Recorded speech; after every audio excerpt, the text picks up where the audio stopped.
Hey guys, you have been asking for another income report, so I've brought one here for you today. I dropped the ball a little bit on this. I haven't been that well. I am pregnant with my third, so sometimes when you're juggling a lot of balls, you just got to drop some. So I kind of dropped the 7 days of money one, but I've picked that one back up again. So let's get into it. 7 days of money, making money every day. So this is for March. Like I said, we had 9,000 visits, 282 orders. The conversion rate is 2.9%. And revenue was $7,863.57, and that is in US dollars. Now, if we compare to last year, our first year, we had 51 orders for March. Conversion rate was 3.4%, and revenue was $1,345.40. I got asked about the conversion rate in my February video. This one had a higher conversion rate last year, and I honestly think the niches that we were in were quite small. We now have a lot more listings, and if you're going in broader categories, there are more people that kind of browse. And there are also more options in those categories as well. So I think that's probably why the conversion rate is slightly lower. We still didn't run ads, but that's what I think. But as you can see, it's increased 552% compared to last year. So the orders, I've got down the bottom here in the lighter grey is 2021, and in the dark black is 2022. And you can see how the orders kind of tracked along. I mean, you can even see on the 16th of March, we had 3 orders, and we had the same this year as well. But there were definitely peak times there. So the 26th of March, we had over 15 orders for the day. Our biggest income day was the 4th of March, and we had $633, and that is a bulk order. It is awesome when you get bulk orders because there's less shipping costs for us because we still charge as if it's for one. So you actually make more money as well, and it's just easy to do. So grateful there that we were able to get a bulk order. So this is how the shoppers found us. So as you can see here, everything's up, which you would expect. Still haven't been running Etsy ads. Now, our top 5, what I wanted to share here is one of the bulk orders was actually a teacher's shirt. So that was in March that a lot of teachers got together and did a bulk order of shirts. So definitely there are peak times that the teacher's niche sells, but it does continue throughout the year as well. But as you can see there, even with that, in our top 5, one item only had 7 orders. So you can tell that we're actually selling a lot of sweatshirts that we might sell 1 or 2. And the same with t-shirts, 1 or 2. It's not like we've got a viral product here. So the offsite ads, 164 times they were clicked, but 0 orders were placed. So what niches? Occupation, teachers, as I talked about, family, and Easter. And as you can see here, for me to work out how many items sold, I've actually gone through 26 pages. So, you know, there's 5 on a page. So there was a lot of items that sold once or twice. And that's where it can help to have a lot of inventory. We are under 1,000 listings, but we're over 500 listings.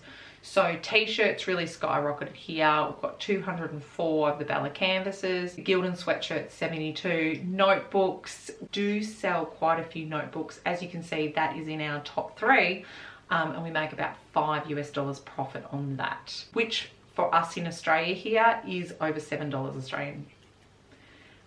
Next, we've got bags, tanks, phone cases is another thing that I have found there's not a heap of competition there. So I've been putting out selling designs on some phone cases, and we sold 10 in March.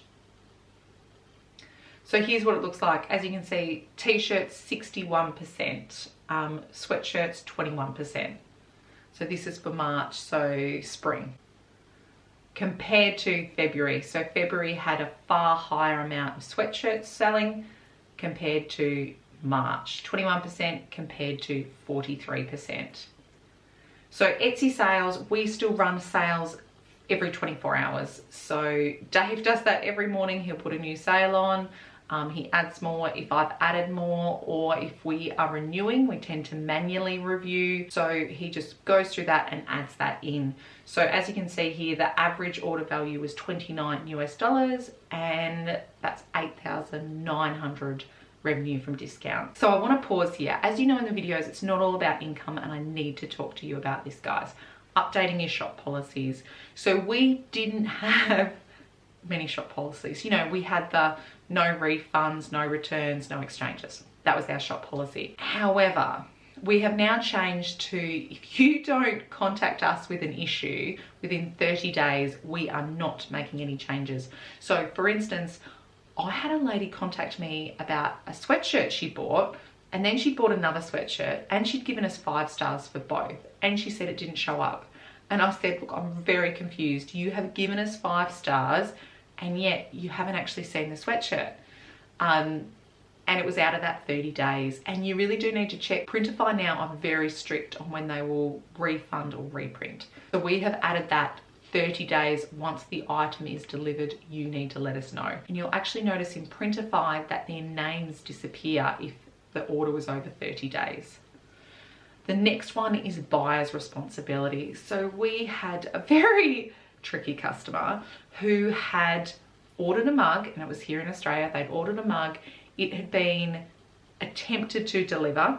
They had got a note to say that we couldn't deliver it, come and pick it up. Now, once the courier had done that, they'd marked it as delivered. So we had sent our message within 24 hours that said, let us know if there's any problems, etc. They didn't let us know. And it was weeks later that they contacted us and said, look, it's never rocked up. I've contacted the courier, and they were literally having a go at us for the courier that we'd chosen. And I explained that we didn't choose them. It was the printers.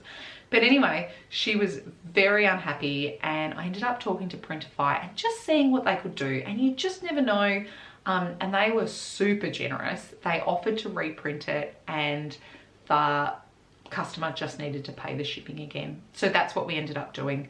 The customer had to buy the shipping again, and then I asked Printify to reprint it, and then it came out again. So we are very clear on that. It is the buyer's responsibility to go and pick up their package. This we've had a couple of times where the buyer hasn't picked up their package, and the majority before this person took responsibility for it. They understood that it was their issue. They hadn't gone to collect their package. And I even had this recently with a bike for my son that they didn't drop off, so I had to go to the depot to go and get it. And they left me a card telling me that I had to do it by a certain date or they will send it back to the shop. So it's just important that the buyers take responsibility. And I don't think it hurts our shop if we have really good shop policies. I think it actually helps us because it's something we can always fall back on. And each case can be different. And if you want to not follow your shop policies for a particular customer, then you can be a bit more flexible, but at least you've got it there. If someone comes back to you 6 months later and says, oh, my item never arrived, there's not much we can do about that. Now, I just wanted to share the tax spreadsheet that we use, and our accountant is really happy with it. So this is Google Sheets. If you just type in tax spreadsheet, this is what will pop up, and we have just changed the columns for what we need. It is awesome. It works out our profit, our losses. It has a nice graph. I can personally recommend this tax spreadsheet, and it is 100% free. So income and expenses. This is literally what Printify costs were, what Etsy paid us. It is not our rent, the electricity, our internet. It's not including any of that. We include that in the spreadsheet. So here, Printify cost was 6,600 Australian. Etsy paid us, they pay us every single Monday, 11,693. And it worked out, based on just that, we made 5 grand in March. And I've just done a little conversion there for you in the US, 3,550. So tick, we got the star seller. Shipping prices, I've kept this in here again because I'm trialing some paid shipping for some of my sweatshirts at the moment. But the majority, I've only got about 3 or so, the majority are $0. I've just included it in the price, and shirts I'm still doing $4. So basically, if it's a good selling shirt, it's $24.99 plus our discount we run for 24 hours, and then the shipping is $4. So it works out to be $24.99. So Redbubble actually managed to sell a few things, and as you can see here up the top, if you sell a t-shirt, the royalties you make on it are so much better than a sticker. So that was March, and they are just designs I've already made. I've just put them in Redbubble. There's nothing I've done specifically for Redbubble to try and rank or anything like that. I just have a few designs there, and I haven't put anything up for ages. Merch by Amazon, I still haven't had another sale there. Really haven't spent much time with merch by Amazon. This I get sent from Printify. I just ask them, they send it to me. So as you can see here, here's all the different print providers we use. You guys often do ask me about that. And then what items sold, and then where. Texas is always our #1 place. Texas is super popular, but we've also got some from North Carolina and Florida, even more so than California this time. So there we have it, guys. Thanks heaps for watching. I hope that was helpful. I will leave the playlist here if you want to watch some previous ones. They are not just income reports. I do try and give tips and things that we've learned along the way. Thanks heaps for watching. Bye.